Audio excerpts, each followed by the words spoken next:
हाँ ठीक है बच्चे, तो आइए डेथ ऑफ पार्टनर रिवाइज करते हैं। तो बेसिकली डेथ ऑफ पार्टनर में क्या होता है बच्चों, कि मान लो तीन पार्टनर है, पार्टनर ए बी सी, और ये इनका एग्जिस्टिंग पीएसआर है। और इसमें क्या हो गया, बी डाइड। तो सबसे पहले तो अगर मैं आपको बोलूं कि सबसे पहली चीज जो हमें क्वेश्चन के अंदर कैलकुलेट करनी होगी, वो होगा न्यू पीएसआर। तो क्या आप मुझे न्यू पीएसआर बता सकते हैं अभी? 3:1। Exactly exactly. तो ओल्ड रेशियो था 3:2:1, और न्यू पीएसआर हो जाएगा 3:1। और न्यू पीएसआर के बाद अब मैं सैक्रिफाइसिंग निकालूंगा या गेनिंग रेशियो निकालूंगा? कह सकता हूं गेनिंग रेशियो, कह सकता हूं बच्चे।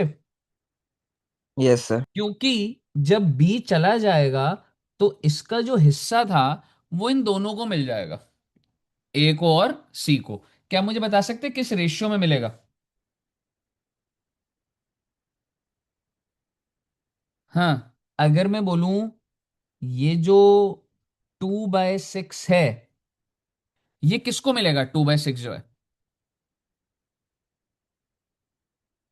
बोलो बोलो। 2/6 कह सकता हूं ए और सी को मिलेगा। अगर आप यस बोलो सर। हाँ, यस सर। ठीक है, ए और सी को मिलेगा। तो आप मुझे बताइए किस रेशियो में मिलेगा इनको, 2/6 जो है? 3:1 में। Exactly exactly. तो अगर कोई अलग नहीं दे रखा होता तो इस रेशियो में मिल रहा है, तो उनको गेन भी इस रेशियो के अंदर हो रहा है। बट अगर आपको अभी बेस अभी ऐसा ही चल रहा है, जिंदगी बस नॉर्मल चल रही है, तो फिर भी आपको मैं बोलूँ, अगर ये स्टेज आ रही है बोलने की मतलब गड़बड़ है, दैट इज गेनिंग रेशियो निकालने का एक फॉर्मूला होता है, and formula is new ratio minus old ratio. तो फिर भी मैं निकाल देता हूँ एक बार, और थोड़े से आंसर आप अच्छे दोगे तो मैं थोड़ी अच्छी क्वालिटी की बात करूंगा। ठीक है, आइए। तो ए है और सी है। अब आप मुझे बताइए ए का रेशियो नया वाला क्या हो गया, 3/4। ओल्ड रेशियो क्या था, 3/6। तो आप ये सॉल्व कर देंगे। सी का जो है पहले था 1/6, अब क्या हो गया 1/4। तो आप देखेंगे इनका जो गेनिंग रेशियो आएगा वो आपका 3:1 ही आ जाएगा। चलिए मैं सॉल्व कर ही देता हूँ। 6 और 4 है तो आप 24 मान लो। 4 को 6 से मल्टीप्लाई करा तो 18, और ये 6 4 जा तो ये क्या हो गया 12। So it is 6/24। इसी तरीके से 24 है तो 6 × 4, तो 4, और 4 × 6 -24 आ रहा है ना? हाँ जी। तो आप मुझे बताइए, 24 है ना, सॉरी, 4 माइनस ये कैसे आ रहा है, मैंने गलत लिख दिया क्या, पहले क्या था, ओहो न्यू था ना, सॉरी, मैंने मिस्टेक क्या ये कर दी कि मुझे न्यू लिखना चाहिए था। न्यू जो था वो 1/4 था, और ओल्ड जो था वो 1/6 था, तो मैंने वो गलत लिख दिया था। ठीक है, तो इसमें अगर आप देखेंगे तो 24 आ रहा है, तो इट इज 6, और 6 4 जो होता है 4, तो 2/24। इसका मतलब 6:2 है, और 3:1 है। पहले आप मुझे बताइए क्या यहाँ तक क्लियर है बच्चे? Yes sir. अब अगर मैं आपसे कुछ बातें डिस्कस करूं कि सर अगर एक पार्टनर की डेथ हो जाए तो क्या ब्रॉड इवेंट्स होते हैं, ठीक है, तो हम लोग उन इवेंट्स को लिख रहे हैं। तो जो आसान वाले में उसकी बात कर रहा हूं। क्या मैं कह सकता हूं कि जो जब डेथ होगी तो जो जनरल रिजर्व होगा बैलेंस शीट का, उसको डिस्ट्रीब्यूट कर दूंगा, कह सकता हूं? बोलिए ना। Yes sir. ठीक है। और अगर मैं एक बार बोलूँ ना, मतलब डेथ ऑफ पार्टनर हो जाती है ना, तो इसको क्या बोला जाता है, डिसीज्ड पार्टनर। और अब ये तो अब जिंदा है नहीं, तो इसके लीगल एयर्स को पैसा दिया जाता है, ठीक है, वो बाद में बात होएगी, बट इसको डिसीज पार्टनर बोला जाता है। तो अगर मैं आपको बोलूं general reserve debit to A, to B, to C, बहुत अच्छी बात है जी, अगर ऐसा है तो हाँ बेटे। ठीक है, अब उससे अगला सर, अच्छा अगर बच्चे बैलेंस शीट के अंदर पीएनएल का डेबिट बैलेंस है, तो क्या आप मुझे एंट्री बना के दे सकते हैं?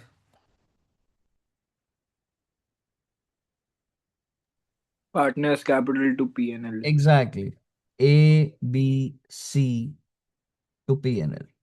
और ये कौन से रेशियो में हो रहा होगा बच्चों? Old ratio and old ratio. आप सभी बच्चों से रिक्वेस्ट है, अगर आप ये सारी बातें अभी लिख लोगे तो सही है, पर अगर नहीं हो रहा तो जब मैं भेजूंगा आपको, इसको रख लीजिएगा अपने पास, क्योंकि जब लास्ट डेरिवेशन होता है, सारा होता है, तो ये एग्जाम्पल्स हमारे दिमाग चलना स्टार्ट हो जाता है। ठीक है, बहुत अच्छी बात है। तो ये तो बैलेंस शीट की बात हो गई। और अगर मैं आपको अब क्योंकि अब ना तुम डेवलप्ड हो, अब अगर बैलेंस शीट में वर्कमैन कॉम्पनसेशन रिजर्व होगा, इन्वेस्टमेंट फ्लक्चुएशन रिजर्व होगा, तो क्या आपको उसका ट्रीटमेंट करना आता है? जैसे कि हम रिजर्व को खत्म कर देंगे और वर्कमैन कॉम्पनसेशन क्लेम क्रेडिट कर देंगे, और अगर तब भी रिजर्व का बैलेंस बच गया, to A to B to C. याद आ रहा है आपको workman compensation reserve? Yes sir. ठीक है, गुड। तो उसको मैं यहाँ लिख नहीं रहा, वो हम जब क्वेश्चन देखेंगे तो तभी हैंडल होती है वो चीजें। ठीक है। तो सर बैलेंस शीट की बात तो हो गई कि बैलेंस शीट में जो दिया हुआ है। अब इसके बाद क्या होगा? अरे बेटे, क्या होना है? सबसे पहला पॉइंट, आपको रीवैल्यूएशन की चीजें दी हुई होंगी, और अगर रीवैल्यू हो रहा है तो हो सकता है रीवैल्यूएशन गेन हो, या हो सकता है रीवैल्यूएशन लॉस हो। तो आप मुझे बताइएगा, ये जो भी गेन और लॉस होगा, कह सकता हूँ पार्टनर्स में बढ़ जाएगा। एक छोटा सा एग्जांपल लेता हूँ, देखता हूँ आप कितने डेवलप हो गए हैं। मान लो रीवैल्यूएशन गेन 600 रुपए का है। फाइनली गेन कितने का निकला है? 600 रुपए का। क्या आपको पार्टनर्स को ट्रांसफर करना आता है रिवैल्यूएशन गेन को? क्या एंट्री डालूं अगर एक सिंगल एंट्री डालनी हो तो? To partners capital. पूरी एंट्री बोलो। Revaluation revaluation to to partners partners capital. capital. Good, good.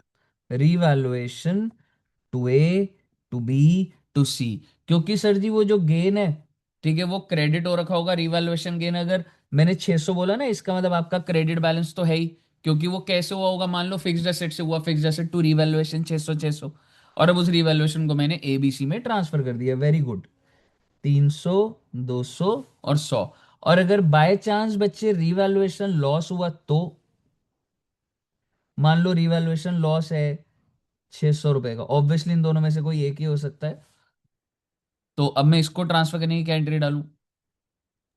Partners capital to to revaluation. Exactly, revaluation. ABC to revaluation. और वो क्रेडिट इसलिए हो रहा है क्योंकि रिवैल्यूएशन का लेजर बंद हो गया। और 300, 200, 100। अगर आपको यहां तक कोई डाउट है तो मुझे बताइएगा प्लीज पहले।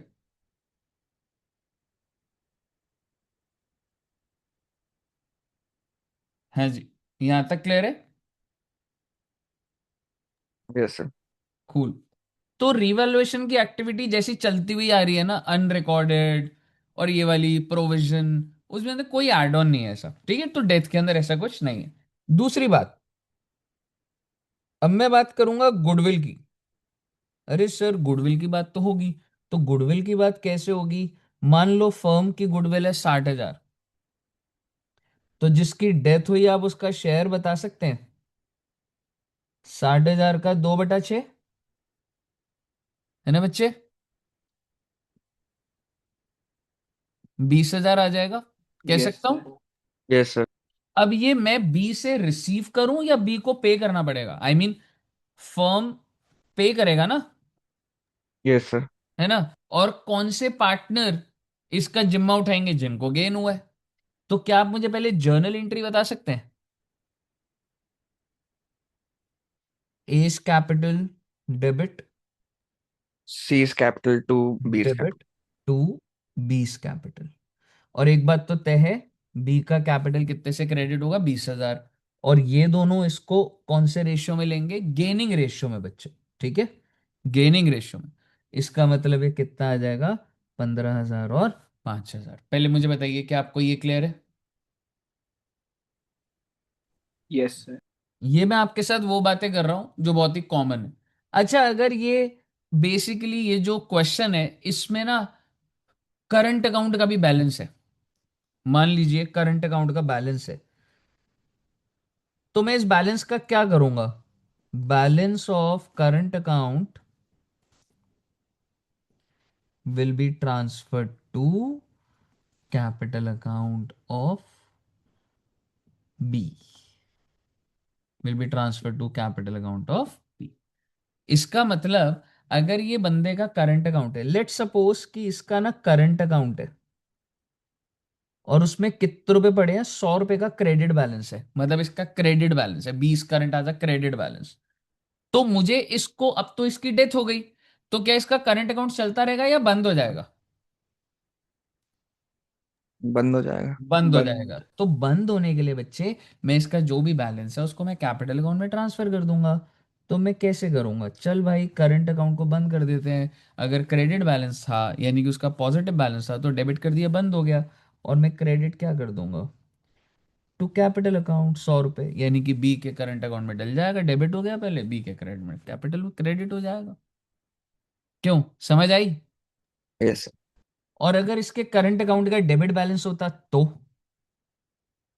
हालांकि करंट अकाउंट का डेबिट बैलेंस का मतलब कि भाई ये तो अच्छी बात नहीं है, मतलब इससे बल्कि फर्म ने लेना है, ही इज अ डेटर, पर फिर भी अब बंद तो करेंगे। तो एंट्री बता सकते हैं आप? Capital account to current account. Exactly, capital account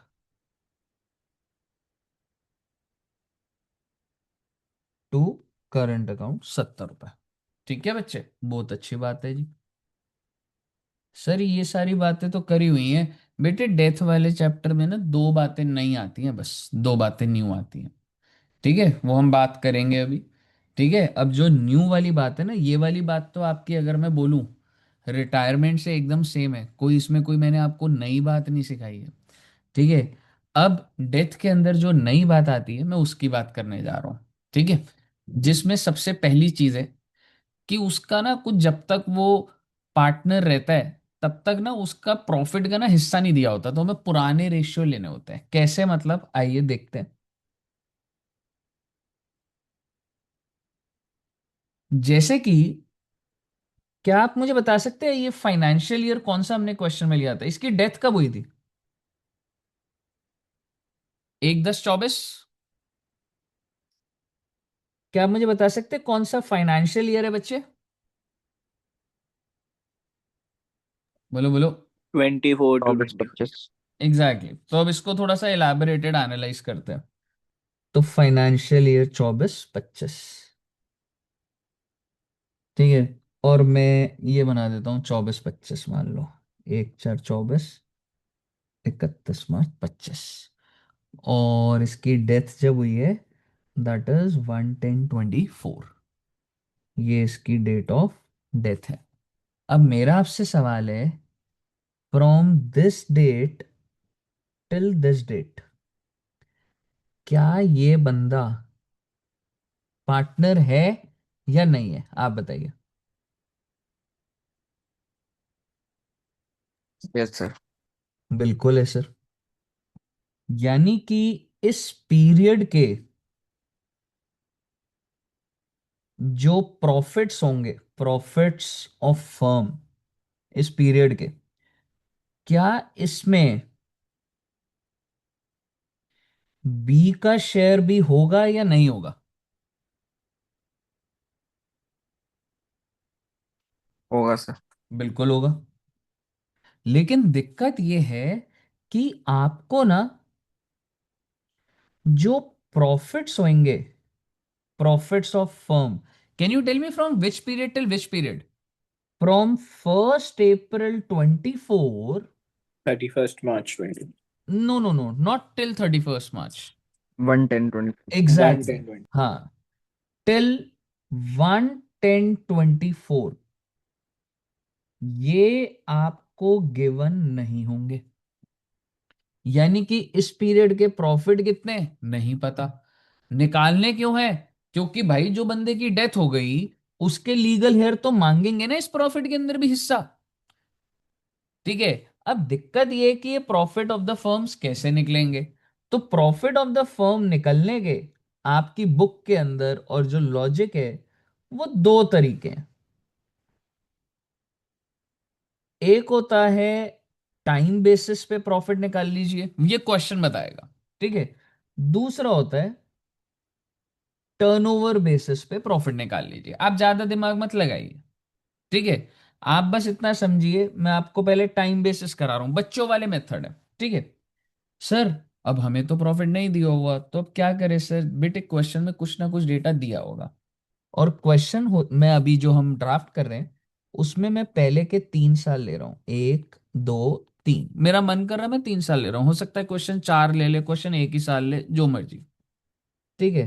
तो ये 1 4 23 हो गया, 1 4 22 हो गया, और ये 1 4 21 हो गया, यानी कि आप समझिए ये 21 22, ये 22 23, और ये 23 24। क्या आपको यहां तक बात समझ आई? Yes, sir. और क्वेश्चन ये कह रहा है कि ये प्रॉफिट कैसे निकलेंगे मालूम है? ये प्रॉफिट निकल सकते हैं average of profits of past 3 years। अगर आप अपने पिछले 3 साल का एवरेज ले लें तो आप इस साल का प्रॉफिट का अनुमान लगा सकते हैं। सर एक्चुअल नहीं है? नहीं है मेरे पास एक्चुअल। अच्छा सर, तो सर हमें ये डेटा दिया होगा? हाँ बेटे, मान लो 6 लाख, 8 लाख और 4 लाख। क्या आप मुझे एवरेज प्रॉफिट बता सकते हैं ऑफ past 3 years?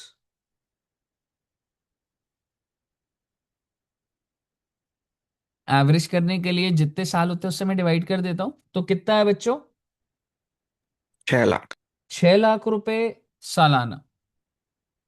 इसका मतलब कि जैसा फर्म की हिस्ट्री चल रही है, तो एवरेज बेसिस पे फर्म 6 लाख रुपए कमाता है। अब आप मुझे बताइए, इस पीरियड से इस पीरियड तक फर्म ने कितना कमाया होगा? 6 लाख या 6 लाख का आधा? आधा। Exactly Y, because this is only 6 months. 6 months तक तो पार्टनर है ही नहीं, उसकी जब डेथ हो गई he is no more a partner. तो मुझे सिर्फ ये 6 महीने चाहिए थे। तो इसका मतलब मेरी बात बन गई भाई। मेरी बात क्या बनी भाई? अगर मैं बोलूं profits of firm, average profit of firm कितना है बच्चे? 6 लाख। बहुत अच्छी बात है, 6 लाख पर एनम। तो फ्रॉम 1 4 24 टिल 1 10 24, जो कि 6 महीने बनते हैं, तो 6 लाख इंटू 6/12 करा, कितना आया मेरा? 3 लाख रुपए। अब आप मुझे बताइए, इसमें बी का शेयर कितना बच्चे? 3 लाख का 2/6, दैट इज 1 लाख। क्या आपको ये वाली बात समझ आई?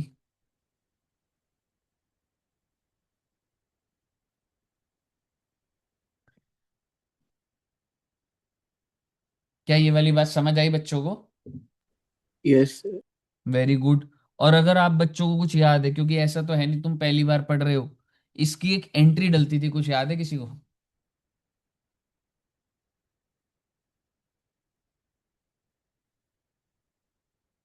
पीएनएल सस्पेंस डेबिट, क्योंकि एस्टिमेट बेसिस पर है, तो फर्म एक नुकसान रिकॉर्ड कर रही है 1 लाख रुपए का, to B's capital 1 lakh. PNL suspense जो है ये आपका बैलेंस शीट की एसेट साइड में दिखने लग जाएगा, और आपका कैपिटल मैंने कितने से बढ़ा दिया? बी का 1 लाख रुपए से। ये बहुत इंपॉर्टेंट एंट्री है, ठीक है, ये आपको समझ आनी चाहिए बच्चा। तो ये एक सबसे नया पॉइंट, जो आपको डेथ के अंदर 2 ही पॉइंट नए हैं, इसके बाद कुछ नहीं है, ठीक है। ये वाला नया पॉइंट है। कही, अगर आपको यहां तक क्लियर है तो यस सर। गुड। ठीक है सर, दूसरा पॉइंट कौन सा है? आओ बेटे दूसरा पॉइंट समझते हैं, और फिर मैंने जो बोलना था वो बोल दिया, और एक दो थ्योरी की चीजें दिखाऊंगा। फिर उसके बाद डेटा नहीं है मेरे पास, फिर तो वो प्रैक्टिस की और एग्जीक्यूशन की बात है, ठीक है। ये हो गई। अब दूसरी चीज समझिएगा। तो वैसे तो अब मैं तुम्हें वो वाली बात अभी बता ही देता हूँ, फिर उसके बाद दोबारा से हम देखते हैं, ठीक है। अब आप एक चीज समझिए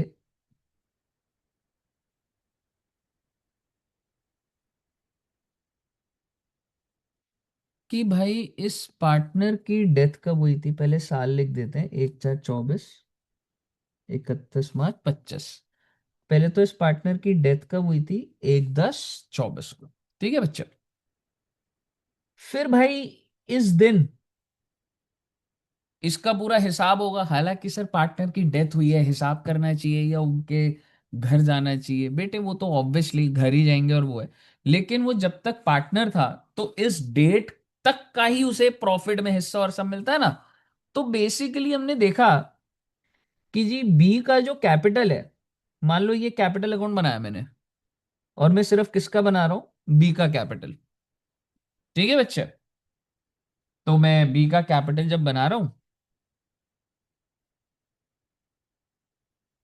तो आप समझिएगा, क्या मैं कह सकता हूं मैंने ब्रॉड डाउन लिया होगा। ठीक है। फिर अगर कुछ जनरल रिजर्व्स होंगे बैलेंस शीट के, मैंने वो भी डाल दिए। अगर कोई रीवैल्यूएशन से गेन है, मैंने वो भी डाल दिया। अभी अभी वो जो, अच्छा गुडविल का, मान लो एस कैपिटल, सीस कैपिटल। ठीक है। फिर उसके बाद अभी अभी जो प्रॉफिट में हिस्सा है, तो पीएनएल, सस्पेंस। आप विजुलाइज कर सकते हैं कि ये इसके कैपिटल को क्रेडिट करता जा रहा है। ये आपको क्लियर है? Yes, sir. बहुत अच्छी बात है। और ले दे के इसको बोला गया भाई साहब देखो ये हो गया बंद। अगर तो क्वेश्चन बोलेगा पेमेंट कर दो, वैसे अगर आपको बोलूं अब ये जो भी बैलेंस होता है ये एग्जीक्यूटर के अकाउंट में चला जाता है। तो टू एग्जीक्यूटर्स अकाउंट। ठीक है बच्चे, ये बैलेंसिंग फिगर हो गई। यहाँ पे जो भी बैलेंस आ रहा है ये आ गया। इसका मतलब सर ये आपने सारा ट्रीटमेंट इसका इसी दिन कर दिया? हाँ बेटे इसी दिन कर दिया। और अब आप एक चीज समझो, मान लो इसका कैपिटल का बैलेंस कितने का आ गया बच्चे?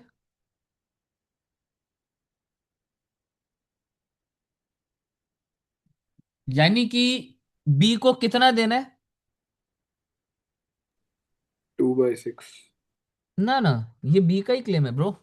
अच्छा, फिर तो टेन सारे थे. लाख 10 लाख। ठीक है। ये निकला। अब हुआ क्या? सर फर्म ने पेमेंट करनी थी और फर्म ने थोड़ी पेमेंट करने में लेट कर दिया। फर्म ने पेमेंट कब करा? 1 फरवरी 25। यानी कि claim of B ₹10 lakh was paid on 1/2/25। Now my question to you is, क्या ये डिलेड पेमेंट है या नहीं है? है यस तो. सर। डिलेड पेमेंट है। और आप मुझे बताइए कितना टाइम डिले हुआ है? 1/10 को करनी थी कायदे से लेके कहां तक लूंगा बेटे? 1 Can I say this is by this much months it is being delayed? Can you tell me the number of months?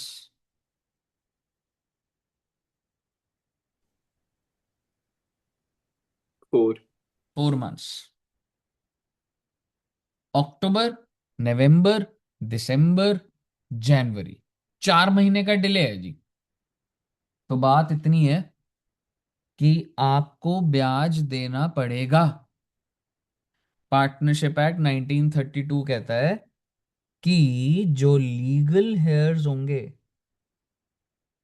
Will be entitled to, दो लिमिट निकलेंगी कुछ, और इन दोनों में से जो भी हायर होगा वो उसको देना पड़ेगा। ये ना आपको फुल क्वेश्चन में नहीं आएगा। ये वाली बात जो मैं आपको बता रहा हूं ये 3 नंबर का, ये इस तरीके से आ सकता है एमसीक्यू में। ठीक है। और सबसे पहली चीज क्या है? अरे भैया कितने रुपए लेट करे हो? अरे सर हमने 10 लाख रुपए लेट करे हैं। तो कितना परसेंट लगेगा बेटे? ये फिक्स्ड है। 6% जो है ये फिक्स्ड है। और कितने महीने? 4 महीने डिले। क्या आप मुझे बता सकते कितना आ रहा है? 10 लाख का 6% होता है 6,000। 6,000 बनो 2,000 रुपये। शायद 60,000 नहीं होता. अच्छा सॉरी 60,000 होता। ठीक है तो 20,000 हो गया। 20. ठीक है। तो एक हो गया 20,000। अब दूसरे में कुछ तिगड़म है, ठीक है। दूसरे में समझना बा, दूसरे लिमिट ऐसे निकलती है कि सर ये जो पीरियड है ना, इस पीरियड पर ना फर्म ने प्रॉफिट कमाए थे। मैं आपको पीरियड फिर से बताता हूं, यहां से लेकर यहां तक, इस पीरियड में फर्म ने प्रॉफिट कितने कमाए, 6 लाख रुपए। किस पीरियड में, आप दोबारा से देख लीजिए, मिस्टेक मत करिएगा। इस पीरियड में, क्या मुझे बता सकते हैं 4 महीने में फर्म ने प्रॉफिट कितना कमाया? 6 लाख। 6 लाख। 6 लाख रुपए। पार्टनरशिप एक्ट कहता है कि अगर 6 लाख कमाया ना, तो आप ये मान लो कि इसका मतलब इसके कैपिटल पे कमाया। इसके कैपिटल भी तो फर्म में ही था ना। अब आप बोलोगे पर सर सारा का सारा 6 लाख बी के कैपिटल पे कमाया होगा या ए और सी के कैपिटल पे भी कमाया होगा? ये जो ए और सी के capital. Exactly make sense, firm ने कमाया है। तो अब आपको क्वेश्चन में ये गिवन होगा कि मान लो ए का कैपिटल और बी का कैपिटल इसी दिन मान लीजिए 10 लाख 10 लाख है। यानी आई एम सॉरी, ए और ये हो गया सी, मान लीजिए। तो सर टोटल कौन से कैपिटल डे ऑफ, पर? कौन से डे पर? एक 10 कोई, एक 10 कोई, ठीक है सर। ठीक है। और ये आपको गिवन होगा, ठीक है। एक 10 को तीनों का कैपिटल आफ्टर ऑल एडजस्टमेंट आपको गिवन हो, तो क्या आप मुझे कैपिटल ऑफ द फर्म बता सकते हैं? 30 लाख। 30 लाख। इसका मतलब ये जो 6 लाख है ना बच्चे, ये आपने 30 लाख के ऊपर कमाया। तो इसका मतलब बी के कैपिटल पे कितना कमाया? तो देखिएगा, ये जो 6 लाख है, ये मैंने टोटल कितने कैपिटल पे कमाया? 30 लाख, ठीक है। तो ए के कैपिटल पे कितना कमाया मुझे पता है, एकदम से तुम इसमें घूम जाते हो, मैं अभी फॉर्मूला लिख दूंगा। लेकिन ये यूनिटरी मेथड होता है कि 6 लाख रुपए मैंने 30 पे कमाया है, तो 10 पे। इसको ना ऐसे लिखा जाता है, देखो, 30 लाख का कैपिटल है तो 6 लाख कमाया, तो 10 लाख पे कितना कमाया, तो 6 lakh divided by 30 lakh multiplied by 10 lakh. Unitary method है जी। मुझे बताइए, समझ आया? Yes sir. तो मैं फिर भी लिख देता हूँ, ये जो है, ये है आपके प्रॉफिट्स ऑफ फर्म। ये जो है, ये है आपका टोटल कैपिटल एज ऑन 1/10/24। और ये जो 10 लाख है, ये बी का कैपिटल है बच्चे। और ये लीगल एयर डिसाइड करेंगे कि उनको 20,000 लेना है या उनको 2 लाख लेना है। आप मुझे बताइए, क्योंकि क्या लिखा हुआ है पार्टनरशिप एक्ट में, विच एवर इज हायर। तो आप मुझे बताइए कौन सा सिलेक्ट करेगा लीगल एयर? 20 लाख। 2 लाख रुपए। 20 लाख मतलब 2 लाख दो होगा। लाख हाँ, रुपए 2 लाख 2 लाख। है ना? हाँ, 2 लाख रुपए सिलेक्ट करेगा। कहिए साहब जी, क्या आपको सारी की सारी बातें समझ आ गई? सर ऐसा हो सकता है कि लीगल हेयर कम वाला सेलेक्ट कर ले। प्रोविजन है, ये सब पेपर में नहीं आया। ओ। अगर वो कम सिलेक्ट कर ले तो कम दे देना, पर ऐसा कुछ हुआ नहीं नहीं उसमें। मतलब कोई हो थोड़ा नहीं नहीं, I intelligent. Understand, you are trying to be funny, but that's okay. Ouch.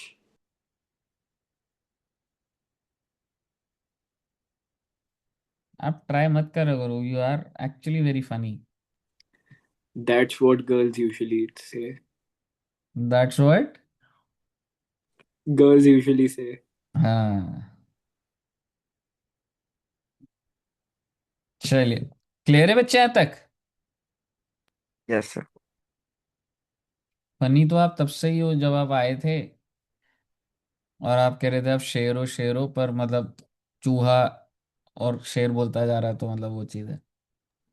Sir एक बात बताओ, आपके घर में चूहा आता है तो आपको डर नहीं लगता? नहीं, मेरे को नहीं डर लगता। सही में? मान गया ना तू? नहीं मैं तो ऐसे ही पूछ रहा था। नहीं, पर क्यों मतलब? उस एंगल से तो हाँ, मतलब ठीक है, फिर तो तेरा इम्पैक्ट तो है। थोड़ा है मतलब चूहे का भी होता है चूहे कुछ। का भी होता है भाई, मतलब विद ड्यू रिस्पेक्ट। और लड़कियां तो ज्यादा डरती हैं चूहे से। बोल रहे अभी तीन भाग बोल जाती रहे है थे। सारी देख के। चल, लड़कियां तो है ही अरे नहीं, तूने सैड। तीन बोला, अभी दो तो तो डरता नहीं। है प्रियांश।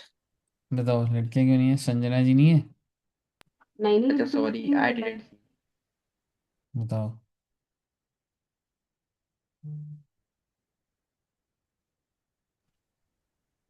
सर, आज अच्छा। आपको कोई परेशान करने नहीं आया? कॉल हाँ, वॉल नहीं आया आज आपका बीच में? किसका? कॉल नहीं आया सर आपका आज बीच में? उसको मेरा जितनी फोन मर्जी कहाँ आ था जाए भाई, यार, मेरा अभी अब बजट दो नहीं दिन है। अब चिल है यार, अभी मतलब थोड़ा। हाँ मैं क्या समझ मतलब, रही हम हमें अटक के में ले लोगे 2 दिन में?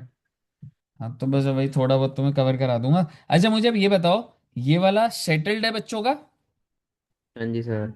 चलिए। Yes sir. आइए, अब मैं आपको कुछ एक बार ना अच्छा। नोट्स दिखाता हूँ। सर हालांकि एक बार ये मैंने, भेज देना वैसे नोट्स, क्योंकि खाना खा रहा था तो लिखी नहीं। हाँ हाँ मैं अभी भेज दूंगा, मैं टेलीग्राम पे डाल दूंगा, ठीक है? ओके। सर, टेस्ट चेक हो गए वैसे? नहीं यार, अभी तो मैम लेके गई हैं, अभी पूछूंगा यार तो यही फिर देख ना वो। लेना, कोई फ्रंट पे दिख पर रही मिल चलो, है जाएगी तो ले तुम्हें, लेना। चिल्लाएंगी। नेक्स्ट चिल्लाएंगी क्लास। ऐसा नहीं चिल्लाएंगी। कि बीच में कोई नमूना खड़ा हो गया है।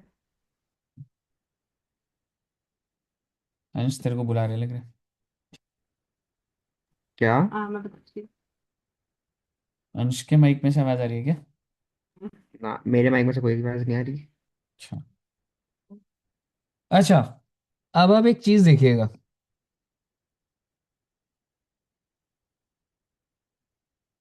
देखना भैया, मतलब कुछ नई बात नहीं आने वाली, मैं सिर्फ चीजों को समराइज कर रहा हूं, ठीक है बच्चों? Adjustment required on death of partner. New PSR निकालना होता है, गेनिंग रेशियो निकालना होता है, गुडविल निकालनी होती है, रिजर्व्स की एडजस्टमेंट हो जाती है, बैलेंस शीट के या प्रॉफिट और लॉस की रिवैल्यूएशन करना होता है, डिसीज पार्टनर मतलब जिसकी डेथ हो गई, उसका प्रॉफिट और loss up to date of death. अब आप इस लाइन को समझ पा रहे हैं हमने क्या एनालिसिस करा है?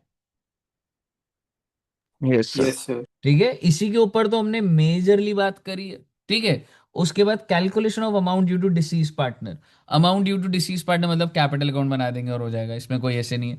Payment due, payment of amount due to the legal heir और एग्जीक्यूटर, लीगल एयर बोल लो, एग्जीक्यूटर अकाउंट बोल लो, ठीक है? और आखिरी में capital adjustment. It is nothing new भाई, कैपिटल एडजस्टमेंट का मतलब होता है कैपिटल अकाउंट को पीएसआर से बराबर कर देंगे। अब उसके वो तरीके दे देगा। By opening a current account तो बैलेंसिंग फिगर में टू करंट बाय करंट कर दूंगा। बाय ब्रिंगिंग इन कैश और विड्रॉइंग कैश तो टू कैश बाय कैश। जब मैं ये बातें बोल रहा हूँ आपको समझ आ रही है या ऊपर से जा रही है? समझ आ रही। ठीक है, ठीक है, क्योंकि अब ये सब चीजें हमको एग्जीक्यूट करनी होगी, ठीक है? तो ये चीज हो गया। इसके बाद बच्चे न्यू रेशियो और उसका देखो फॉर्मूला दिया हुआ है, ठीक है? न्यू रेशियो, ठीक है? तो फालतू मतलब इतना डिटेल तो, ओल्ड माइनस सेक्रीफाइसिंग, आप सीधा गेनिंग देखिए ना आप बस, ठीक है? इसको हटाओ,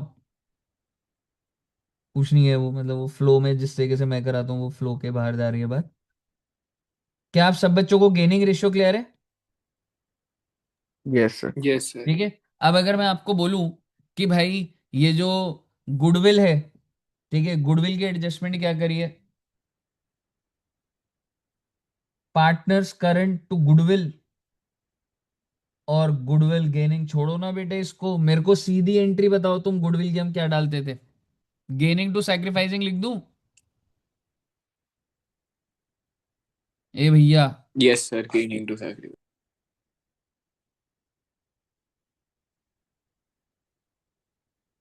गेनिंग टू सैक्रिफाइसिंग, ठीक है जी। अकाउंटिंग ट्रीटमेंट ऑफ रिजर्व, मुझे बताइए क्या एंट्री डाली थी हमने? General reserve to A to B to C, clear है ना? Yes sir. Revaluation of assets, अरे रीवैल्यूएशन की बातें भी देखी हुई है ना जी, ठीक है? मेरे को तो बल्कि आपको एक ये वाली बात अगर अभी बताऊंगा, अभी आपको थोड़ा अच्छा लगेगा जो नई बात है, ठीक है? वही वैसे हमने कर लिया ये, deceased partner share of profit up to date of death. तो आपको याद है हमने क्या करा था? लास्ट ईयर प्रॉफिट, ठीक है, और नंबर ऑफ डेज या मंथ्स डिवाइड बाय 12। जैसे कि हमारा लास्ट ईयर प्रॉफिट कितना एवरेज निकला था बच्चों? 6 लाख, है ना? और 6/12 कर दिया था, यस सर। ठीक है ना? और इसमें पीएसआर, प्रॉफिट शेयर मतलब पीएसआर ऑफ डिसीज पार्टनर। क्या आपको समझ आया फॉर्मूला?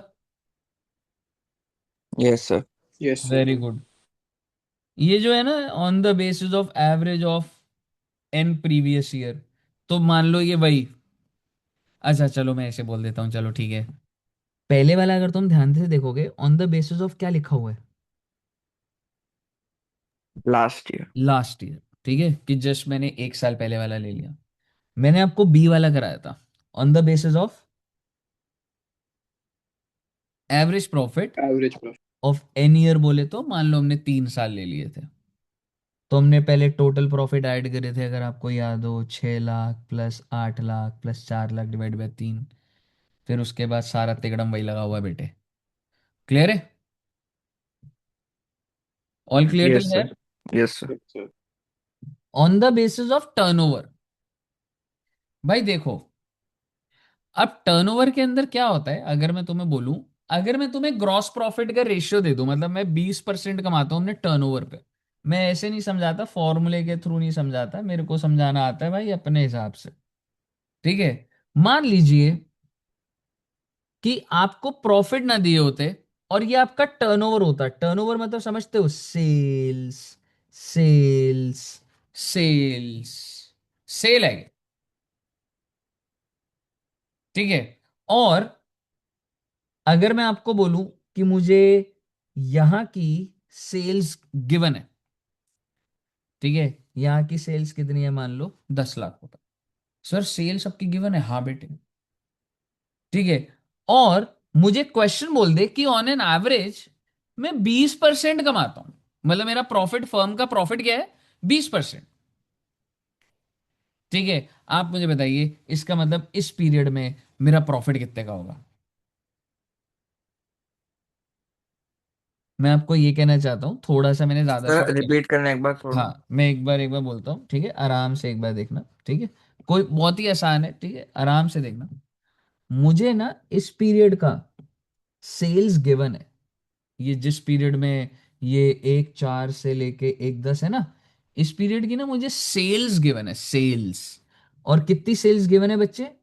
10 लाख। पहले बताइए, ओके यहां सर। तक क्लियर है?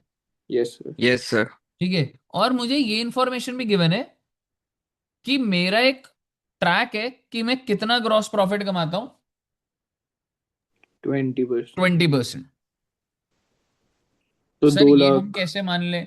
बेटे यहाँ पे ना आपको जैसे सेल्स दी हुई है, ये सारी सेल्स है मान लो, तो यहाँ पे आपको ना अगर नेट प्रॉफिट दिया 20%, तो 1.2 लाख,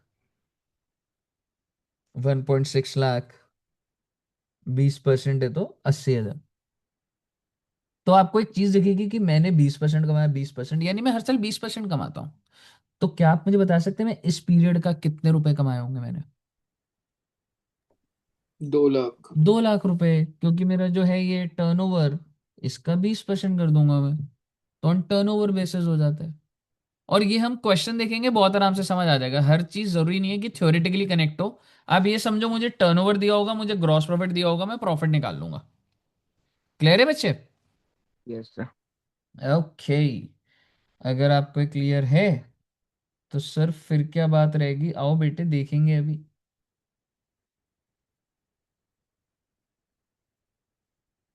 ये देखो, जैसे क्या लिखा हुआ है, ये profit of previous year and sales of previous year. मान लो पिछले साल मेरा प्रॉफिट था 1 लाख, और पिछले साल मेरी सेल कितनी थी, 10 लाख। तो क्या आपको रेशियो समझ आ रहा है? 10% बोल सकता हूं। Yes sir. और वो मल्टीप्लाई किससे करे? Sales up to the date of death. मान लो वो डेथ पीरियड तक मैंने 5 लाख की सेल करी थी, तो भाई 5 लाख का 10% हो गया ना, 50,000 हो गया ना। और उसमें उसका पीएसआर चिपका दूंगा तो निकल जाएगा। आपको समझ आया? Yes sir. Yes sir. Very good. अब इसके बाद क्या बात रह जाती है? ज्यादा तो कोई ऐसी बात रहती नहीं है, पर अगर मैं बोलूं, आपको ये एंट्री समझ आ रही है? Yes sir. Very good. इसका कुछ नहीं करना आपने, अगली एंट्री का कोई दिमाग नहीं लगाना आपने। अच्छा, ओहो, याद करो मैंने छोटा सा जो अकाउंट बनाया था, कि भाई ये पार्टनर के लेजर में क्या क्या जा रहा है। अरे भैया जी, इतनी सारी चीजें। बेटे थ्योरेटिकल है तो हर चीज आनी चाहिए, ठीक है। आइए इसको एक एक करके काउंट करते हैं। क्या आपको ब्रॉड डाउन में कोई आपत्ति, जो डिसीज पार्टनर है? No sir. करंट अकाउंट का बैलेंस ट्रांसफर कर दिया, कोई आपत्ति? No sir. जनरल रिजर्व डल गया है जी, कोई आपत्ति? No sir. Workman compensation reserve का बैलेंस अगर रह गया हो तो वो भी चला जाएगा। इन्वेस्टमेंट फ्लक्चुएशन रिजर्व्स का बैलेंस कुछ होगा तो वो भी चला जाएगा। अगला कौन सा है बच्चे? PNL credit balance, share of profit in previous year, ठीक है। ये बेसिकली अगर मैं आपको बोलूं बैलेंस शीट का ही बैलेंस लग रहा है, जो वो बोलना चाह रहे हैं कि अगर ऑलरेडी पीएनएल का बैलेंस बैलेंस शीट में है, ठीक है, आप इतना ही लिख लीजिए कि सर ये बैलेंस शीट में ही जो दिया था, बैलेंस शीट में दिया था, वही ट्रांसफर हो गया, ठीक है। अच्छा, लोन बाय पार्टनर। सर अगर कोई पार्टनर का लोन चल रहा है, मतलब हमने उससे लोन ले रखा था, तो मैं उसके लोन को बंद कर दूंगा। Loan account to partners capital account, तो इधर बंद हो गया ये, ठीक है। उसको अगर हमने कुछ इंटरेस्ट देना है तो इंटरेस्ट आ जाएगा। अगर आईओसी, अच्छा वो बंदे को अगर मान लो पार्टनरशिप डीड में था कि आईओसी मिलता है, तो up to the date of death मिलेगा ना बच्चे? Yes sir. ठीक है। इसी तरीके से salary up to the date of death, commission as per the terms. इतना लंबा क्वेश्चन आता नहीं है बट हमें समझ तो आना चाहिए, ठीक है। हमारे लिए मेन कौन सा चीज होएगा? पीएनएल सस्पेंस, ये जो आपको मैंने कराया था, ठीक है। शेयर ऑफ गुडविल और रिवैल्यूएशन का गेन। क्या आपको क्रेडिट साइड एक लेवल पे क्लियर है? Yes sir. अगर करंट अकाउंट का डेबिट बैलेंस हुआ तो भाई वो कैपिटल को भी तो खाई जाएगा ना। और loan to partner, I mean हमने पार्टनर को लोन दिया हुआ था, तो मैं बोलूंगा भाई, तो लोन टू पार्टनर अगर मैंने उसे पैसे दिए हुए थे तो मैं उसके कैपिटल में से काट दूंगा। तो एंट्री क्या हो जाएगी? कैपिटल टू लोन, ठीक है। अगर गुडविल, अगर कोई राइट ऑफ हो रही होगी, ये क्या है, ये प्रैक्टिकल क्वेश्चन में ही दिखाऊंगा, ऐसे फ्लो के बीच में भी नहीं तो वो आएगा। पुराने सालों का लॉस, जो बैलेंस शीट का अगर लॉस है तो वो आ जाएगा। एडवर्टाइजमेंट सस्पेंस क्या है? ये भी अगर बैलेंस शीट में दिया है, डेफर्ड रेवेन्यू एक्सपेंस होते हैं। अगर उसने कोई ड्राइंग्स करी है तो कम कर दूंगा। आईओडी, सर हमने प्रॉफिट की बात करी थी, अगर उस पीरियड में अगर लॉस हुआ तो लॉस इधर आ जाएगा, रिवैल्यूएशन लॉस। एंड फाइनली आपकी बैलेंसिंग फिगर का ये हिसाब जी। कोई दिक्कत यहाँ तक? No. Very good. No sir. और जैसे ही आपने ये ट्रांसफर करा, किसका अकाउंट खुल जाएगा बच्चे? एग्जीक्यूटिव। और वो एंट्री क्या हो गई? बाय पार्टनर्स कैपिटल, यानी कि मान लो बाय बीस कैपिटल, तो जो भी अमाउंट है। अब उसको जब पेमेंट कर दोगे तो टू कैश, बिल्स पेबल दे दोगे कि भाई एक पेपर में हम दे देते हैं बिल्स पेबल। और अगर आप उसको लोन में कन्वर्ट कर दोगे तो टू एग्जीक्यूटर्स लोन। कोई दिक्कत यहां तक? Yes sir. ओके, बस ये पेमेंट डिसीज पार्टनर को सीधा लमसम और ये भेज दूंगा, तो इसमें कोई ऐसी कोई दिक्कत और कुछ भी नहीं है, ठीक है। इंटरेस्ट की एंट्री क्या होगी? Interest debit to executors loan account, ठीक है। आप ये वाला देख सकते हो। और फिर उसको हम पेमेंट कर देंगे तो एग्जीक्यूटिव टू बैंक, जिस तरीके से रिटायरमेंट का लोन का चलता है। मुझे बताइए, ऑल क्लियर टिल है? Yes sir. Very very very good. तो एक काम करेंगे बच्चों, कल आधा पौन घंटा मिलेंगे। वैसे तो ईमानदार बच्चे हो ना अगर तुम, तो अब तुम डेथ के क्वेश्चन में अटक नहीं सकते, लेकिन मुझे पता है कि तुम ईमानदार हो। हो। नहीं हो। हो, ठीक है। सो लेट्स सी, अगर आप अच्छे बच्चे हो तो एक बार जरा कल शाम तक स्टेटस अपडेट करना कि सर हमने सारे क्वेश्चन कर लिए, तो मैं क्लास में सारे। लिखूंगा। सर कल 23 का। इंस्टीट्यूट बंद है। कल तो बंद है भाई, कल क्या? ओ। 26 जनवरी में बंद रहता है, ठीक है। तो अगर तुम कर लोगे, ज्यादा नहीं है भाई डेथ के क्वेश्चन, ठीक है, कोई इतना कोई लंबी चीज नहीं है, इलस्ट्रेशन कर लोगे तो बहुत बढ़िया हो जाएगा। नहीं करोगे तो कल दो चार क्वेश्चन कराऊंगा तो पुश देना पड़ेगा, बट आई वुड सजेस्ट अगर आप कर लो ना तो सही है, सही टाइम पे कर लोगे तो बढ़िया है, ओके। डिसोल्यूशन पे चले जाएंगे। Okay sir. ठीक है बच्चों, और अगर दिक्कत आ रही हो तो बता देना, फिर उसको कर लेंगे, ठीक है जी। Okay sir. चलिए इतना रखते हैं। तो और मिलेंगे बहुत ही जल्द, और डिसोल्यूशन खत्म करके फिर आगे वाली चीजों पे चलेंगे, ठीक है बच्चों। Okay. Okay, thank you much. Okay sir. Bye bye bye bye bye. Bye sir. Okay, bye bye.